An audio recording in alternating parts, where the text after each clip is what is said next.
पौराणिक कथा के अनुसार रावण केवल भगवान शिव का बहुत बड़ा भक्त था, बल्कि इतना शक्तिशाली था कि उसने एक बार कैलाश पर्वत तक उठा लिया था। फिर माता सीता के स्वयंवर के धनुष को वह क्यों नहीं उठा पाया, जबकि वह धनुष भी भगवान शिव से जुड़ा था। इन्हीं में से एक पौराणिक कथा रावण से जुड़ी है। रावण भगवान शिव के एक बड़े और शक्तिशाली भक्त के रूप में भी जाना जाता था। माता सीता के स्वयंवर में जो धनुष रखा गया था उसका नाम था पिनाक।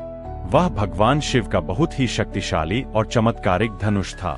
कहते हैं कि इस धनुष को भगवान शिव ने स्वयं अपने हाथों से बनाया था, और जब भगवान शिव इस धनुष की प्रत्यंचा चढ़ाते थे तब उसकी एक ही टंकार से बादल फट जाते थे, पर्वत हिलने लगते थे। इस धनुष के एक ही तीर से भगवान शिव ने त्रिपुरासुर की तीनों नगरियों को ध्वस्त कर दिया था। कथाओं के अनुसार बाद में इस धनुष को देवराज इंद्र को सौंप दिया गया, और बाद में इंद्र ने इसे राजा जनक के पूर्वज देवराज को दे दिया। तभी से यह धनुष राजा जनक के पास सुरक्षित रखी थी।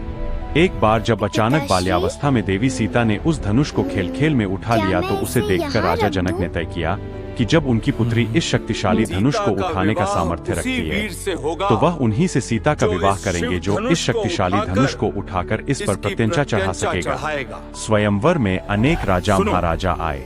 उन्हीं में लंका का राजा रावण भी था। रावण गर्व से सभा के बीच पहुंचा। उसके चेहरे पर अहंकार साफ दिखाई दे रहा था। उसने सोचा, जब मैं कैलाश उठा सकता हूं, तो यह धनुष क्या चीज है। उसने अहंकारवश सीधे धनुष को पकड़ लिया और पूरी शक्ति लगा दी। लेकिन जैसे जैसे वह बल लगाता, धनुष और भारी होता जाता।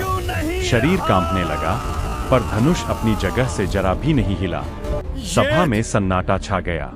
आखिरकार रावण को हार माननी पड़ी। वह क्रोधित और अपमानित होकर पीछे हट गया। तभी गुरु विश्वामित्र के साथ अयोध्या के राजकुमार श्री राम आगे बढ़े। उनके चेहरे पर न अहंकार था, न शक्ति का प्रदर्शन। उन्होंने पहले भगवान शिव को प्रणाम किया। इसके बाद श्री राम ने प्रेम और विनम्रता से धनुष को हाथ लगाया, और देखते ही देखते वह धनुष सहजता से उठ गया, जैसे वह अपने सच्चे स्वामी की प्रतीक्षा कर रहा हो।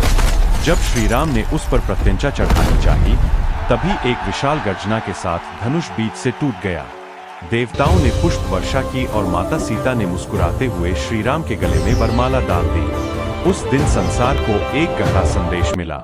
भगवान को केवल शक्ति से नहीं, बल्कि विनम्रता, प्रेम और श्रद्धा से पाया जा सकता है। रावण के पास बल था, लेकिन अहंकार भी था। श्री राम के पास शक्ति के साथ विनम्रता और भक्ति थी, और यही कारण था कि कैलाश उठाने वाला रावण भी शिव धनुष नहीं उठा सका।